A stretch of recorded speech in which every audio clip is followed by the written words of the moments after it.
Selamat datang di podcast Kualisem 7. Oke, semangat banget nih karena kita bakal ngobrol-ngobrol asik nih bareng Institut Seni Indonesia. Nah, udah bareng kita nih ada Rizky dari jurusan Seni Karawitan 2020. Ya, selamat berjumpa adik-adik 21. Perkenalkan, saya Rizky Manfafira Wijaya. Saya dulunya dari kelas 12 bahasa. Sekarang saya melanjutkan studi saya di program studi Seni Karawitan di Institut Indonesia Surakarta. Keren banget, suaranya tuh khas banget ya, mesti pada tahu semua lah. Nah, ada juga Mbak Sabil nih dari desain produk ISI Jogja 2019. Halo, semangat 21. Kemarin aku salah satu biasa dipanggil Sabila. Aku dari ISI Jogja. Mantap. Oke, gimana nih Rizky? Rasanya kuliah online di ISI Surakarta nih? Ya, terima kasih. Kalau menurut saya sejauh ini melakukan pembelajaran daring itu ada plus minusnya ya, yang jelas ya. Plusnya apa? Kita bisa nyambi ya, kita juga bisa melakukan pekerjaan di rumah, membantu orang tua. Tapi juga di satu sisi saya yang notabene itu untuk semester pertama itu dituntut untuk lebih banyak praktek, itu mengalami kesulitan. Ini juga terbukti waktu itu aku dapat video tentang tutorial main alat musik ini. Nah, aku praktekkan sesuai dengan apa yang di dalam video itu. Tapi begitu dievaluasi ternyata masih terdapat kesalahan gitu dari dosennya. Jadi di sini Kesusahannya ya untuk salah tangkap atau salah paham itu besar kalau dari daring ini gitu. Iya sih, apalagi harus praktek ya Karawitan ya. Oke. Nah, buat Mbak Sabil nih yang udah pernah nyicipin kuliah offline dan online, gimana sih Mbak bedanya kuliah offline dan online di ISI Jogja, Mbak? Aku jelasin kuliah online dulu di ISI Jogja ya. Kalau kuliah online di ISI Jogja, sebenarnya kalau kayak aku kuliah praktek gitu tuh sebenarnya susah. Soalnya ya sama kayak dari Rizky, kadang ada beberapa hal yang mungkin kita salah tangkap, dan kalau nggak megang barangnya langsung dan nggak interaksi langsung sama dosennya itu bakalan susah. Kayak feedbacknya dari dosennya atau evaluasi dari dosennya juga ibaratnya nggak bisa tersampaikan dan diterima maksimal. Kalau kuliah offline gitu jelas asiknya tuh kita bisa bareng-bareng ngerjain tugasnya di studio di kampus, praktek bisa sambil ibaratnya curah pendapat sama teman-teman, bisa lebih kolaborasi, dan ya pokoknya kuliah offline tetap terbaik lah daripada kuliah online. Iya sih. Ya. Oke, kita doain aja semoga 2021 udah bisa offline ya. Amin. Nah, buat Mbak Sabil nih, Mbak, banyak yang tanya nih tentang lingkungan kampus nih, yang stigmanya sih lingkungan seni itu beda gitu. Nah, gimana sih Mbak lingkungan kampus di sana, teman-temannya dan fasilitasnya di ISI Jogja sendiri? Kalau lingkungan kampus di ISI Jogja, sebenarnya ISI Jogja itu kental banget ya sama budaya Jogja. Terkenal orang Jawa itu ramah-ramah, terus solidaritasnya tinggi. Dan untuk lingkungan kampusnya sendiri, karena basicnya kampus seni ya bisa dibilang bebas mungkin, dan setiap orang tuh isinya tuh edgy, ibaratnya indie banget gitu loh. Jadi kayak punya emosi, pokoknya kelihatan deh kalau misalnya itu anak di situ gitu, kayak apalagi anak seni murni gitu ya, atau ya seniman gitu kan kelihatan lah banget. Dan nyantai, cuman tetap ada target gitu loh. Jadi emang lingkungan kampusnya beda ya dari SMA ya Mbak? Oh, beda banget ya. Aku sendiri agak culture shock di Jogja ya. Oke. Nah, kalau biaya hidup sendiri nih Mbak, gimana tuh Mbak? Kalau biaya hidup di ISI Jogja, ISI Jogja itu kan di Bantul, dan kebetulan itu Bantul termasuk daerah yang istilahnya nggak ada franchise gitu. Jadinya rata-rata di situ tuh toko-toko dan warung-warung tuh punya pribumi asli situ, makanya harganya bisa murah banget dibanding yang di kota. di sana tuh berarti 10.000 tuh kalian bisa makan enak, dia bangunnya kayak bisa dapat mie ayam sama es jeruk es teh. Terus Mantap, porsi itu mantap. benar-benar nggak nanggung gitu loh. Mantap. Kalau buat living cost kayak kos-kosan gitu-gitu, kalau nggak salah tuh 500 sampai 700 tuh udah dapat yang kamar mandi dalam gitu loh. Kalau aku tuh Wah. kosongan tuh 275, Jadi murah-murah banget jangan.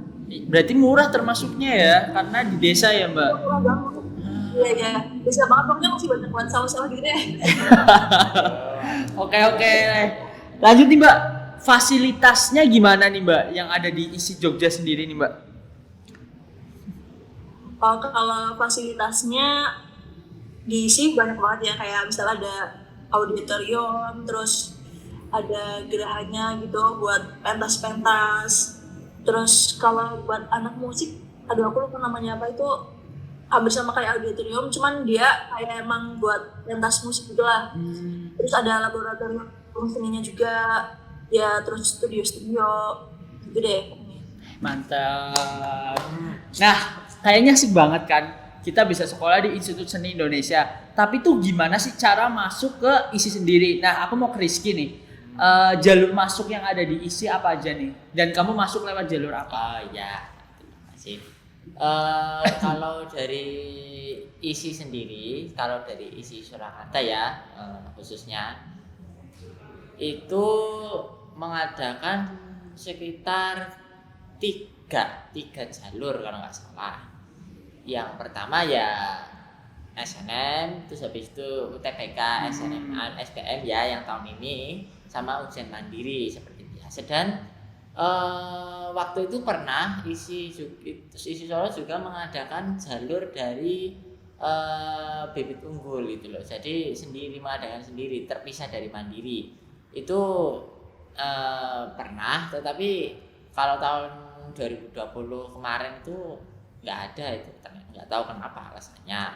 Ya yang jelas bagi adik-adik 21 guys, ada 21 yang berminat untuk melanjutkan studinya ke Institut Seni Indonesia manapun, Anda nantinya pasti harus menyertakan portofolio yang pertama guys. Terus guys Mbak Sabil, Bener banget. itu sesuatu yang wajib harus kalian garap ya. Yang biasanya itu kalau tahunnya aku sendiri tuh terdiri dari deskripsi diri, terus penyertaan piagam penghargaan prestasi, dan juga dalam bentuk video itu loh. Tergantung dari jurusan atau prodi yang kalian pilih itu. Kalau dari ke seni musik ya Anda memvideokan cara bermain musik, cara bernyanyi dan lain sebagainya. Kalau ke yang seni rupa ya gambar, sketsa Anda gitu, yang temanya sudah ditentukan dari LTMPT kalau dalam ranah ini begitu. Kalau tahunnya aku begitu. Gitu. Jadi emang ada foto portofolio itu wajib ya buat semua? Iya. Dan olahraga sama. Oke. Nah, keketatan kampusnya sendiri gimana nih, Riz? Nah, untuk keketatan kampus ini saya mencari perbandingannya dengan isi Jogja ya, yang saya bandingkan ya. Kalau dari ketatan itu saya katakan lebih ketat isi Jogja, mengingat akreditasi pertama. Akreditasi isi Jogja itu lebih tinggi, lebih bagus ya.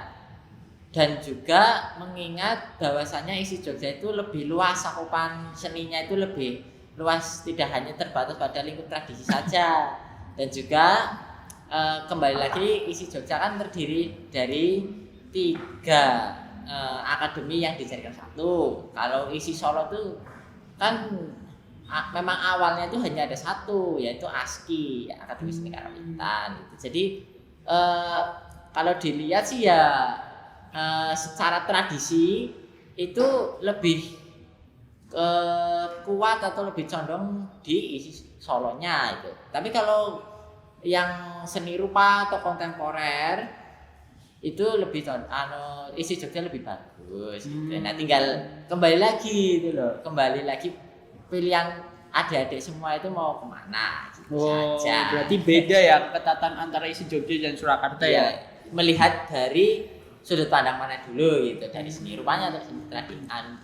Oke, Gitu. mantep. Nah, ciri khas nih dari Mbak Sabil nih. Ciri khas apa sih yang dimiliki isi Yogyakarta nih, Mbak? Ciri khas yang dimiliki si Yogyakarta itu kayak kita kan ada di keratonan nih, bawah keratonan Yogyakarta. Jadi istilahnya kita sering adain ini juga sih, kayak apa ya istilahnya, kayak flash mob gitu yang sama-sama ibaratnya saling membantu dari keraton Jogja buat tetap melestarikan budaya Jogja, sehingga isi Jogja itu sendiri kental dengan budaya Jogja itu karena ya sama-sama bersinergi untuk melestarikan budaya Jogja itu. Oh gitu, berarti emang kental banget ya Mbak tradisi Jogja di sana ya? Iya. Wih, mantep. Nah kalau isi Surakarta sendiri ada nggak nih ciri khas khususnya nih? Ciri khas khusus dari isi Surakarta itu ya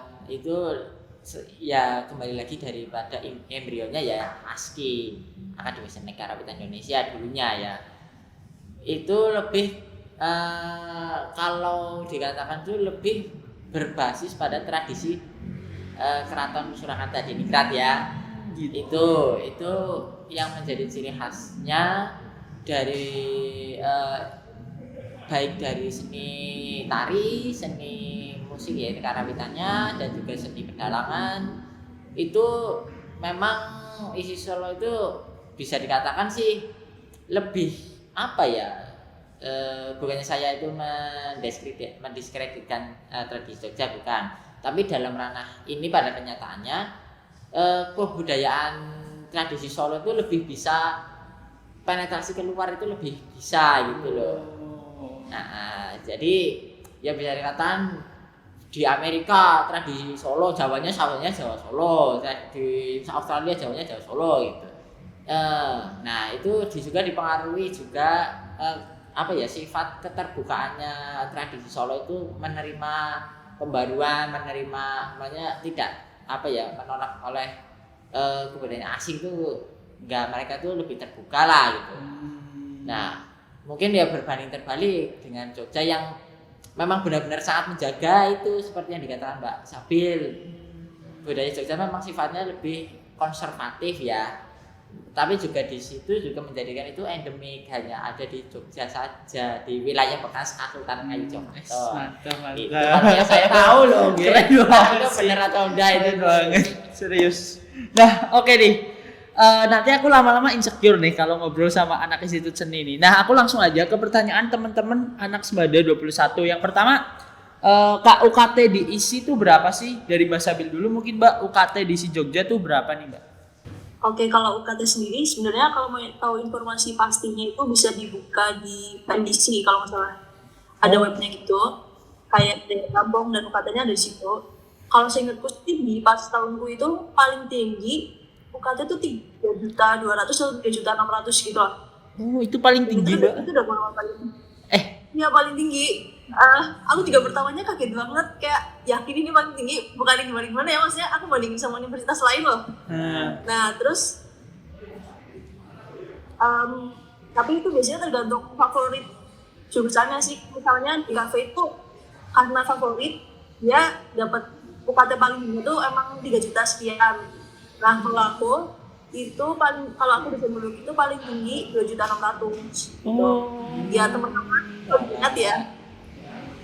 Oke, mantep ya. Ternyata lumayan relatif murah nih. Nah kalau isi Surakarta berapa nih Iris? Kalau di isi Surakarta itu ya yang paling tinggi itu sekitar di antara 4.500.000-an. Memang lebih tinggi gitu loh. Tapi juga itu tergantung daripada fakultas dan juga prodi masing-masing juga gitu loh. Ada anak tari yang dapatnya sekitar berapa ya? Sekitar 2 juta ya ada anak yang dapat dari mana itu, dari prodi, dari fakultas seni rupa ya, yang dapat 3 juta ada. Sama sih, itu tergantung fakultas, tapi untuk paling tinggi itu sekitar 4 juta, dan itu bahkan itu menjadi sesuatu mahal banget itu loh. Kalau di Solo 4 juta mahal banget itu loh. Itu sampai seperti itu jadi memang dibandingkan dengan tanggane dewe itu lebih murah itu dan jelas. Kalau isi memang terkenalnya itu sih paling murah di antara kalau dibandingkan dengan PTN yang lain gitu. Oke. Aduh, sayang banget nih kita udah sampai di penghujung podcast bareng Institut Seni Indonesia. Nah, sebelum aku mengakhiri nih, kasih kata-kata motivasi dan semangat dulu dong buat adik-adiknya lagi belajar. Dari Mbak Sabil dulu nih. Buat Semada 21, semangat belajarnya, semangat ibadahnya. Terus jangan lupa minta restu orang tua. Tanyain dulu kira-kira orang tua tuh setuju nggak sama yang kalian pengen.